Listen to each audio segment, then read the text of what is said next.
അയോധ്യ രാമക്ഷേത്രത്തിലെ സംഭാവന തട്ടിപ്പിൽ സ്ഥിതിഗതികൾ നേരിട്ട് നിരീക്ഷിച്ച് പ്രധാനമന്ത്രി. സംഭാവന ക്രമക്കേടുകളുമായി ബന്ധപ്പെട്ട പ്രാഥമിക റിപ്പോർട്ട് പ്രത്യേക അന്വേഷണ സംഘം ഉത്തർപ്രദേശ് സർക്കാരിന് സമർപ്പിച്ചു. ക്രമക്കേട് കണ്ടെത്തിയതോടെ വഴിപാടുകൾ എണ്ണുന്ന ചുമതലയിൽ നിന്ന് 40 ജീവനക്കാരെ മാറ്റി. ക്ഷേത്ര ചുമതല ജില്ലാ മാജിസ്ട്രേറ്റ് ഏറ്റെടുത്തു.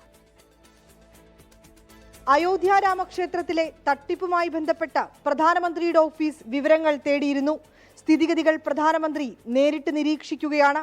പ്രധാനമന്ത്രിയുടെ നിർദ്ദേശം കൂടി പരിഗണിച്ചായിരിക്കും കേസിൽ തുടർ നടപടികൾ. സംഭാവന ക്രമക്കേടുമായി ബന്ധപ്പെട്ട പ്രാഥമിക റിപ്പോർട്ട് പ്രത്യേക അന്വേഷണ സംഘം ഉത്തർപ്രദേശ് സർക്കാരിന് സമർപ്പിച്ചു. ആഭ്യന്തര സെക്രട്ടറി സഞ്ജയ് പ്രസാദിനാണ് റിപ്പോർട്ട് നൽകിയത്.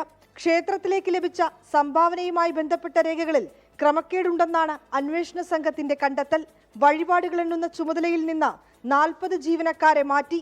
സംഭാവനകൾ തിട്ടപ്പെടുത്തുന്ന വിഭാഗത്തിൽ സുരക്ഷ ശക്തമാക്കി. ക്ഷേത്രത്തിലേക്ക് സംഭാവനയായി ലഭിക്കുന്ന പണം നിലത്ത് പരവതാനി വിരിച്ചെണ്ണണം. പണം എണ്ണുമ്പോഴും മാറ്റുമ്പോഴും വീഡിയോയിൽ ചിത്രീകരിക്കണമെന്നും നിർദ്ദേശം നൽകി. ക്രമക്കേടിന് പിന്നാലെ ക്ഷേത്ര ട്രസ്റ്റിന്റെ അധികാരം മരവിപ്പിച്ചു. ക്ഷേത്ര ചുമതല ട്രസ്റ്റ് അംഗം കൂടിയായ ജില്ലാ മജിസ്ട്രേറ്റ് ശശാങ്ക് ത്രിപാഠി ഏറ്റെടുത്തു. ക്ഷേത്ര ട്രസ്റ്റ് പിരിച്ചുവിടണമെന്നാവശ്യപ്പെട്ട് കർസേവകരുടെ സംഘടന പ്രധാനമന്ത്രിക്ക് കത്തയച്ചു. ക്ഷേത്രത്തിലുണ്ടായ ക്രമക്കേടിൽ CBI അന്വേഷണം ആവശ്യപ്പെട്ട് സുപ്രീം കോടതിയിൽ ഹർജി നൽകി. വിനീത VG 24 ഡൽഹി.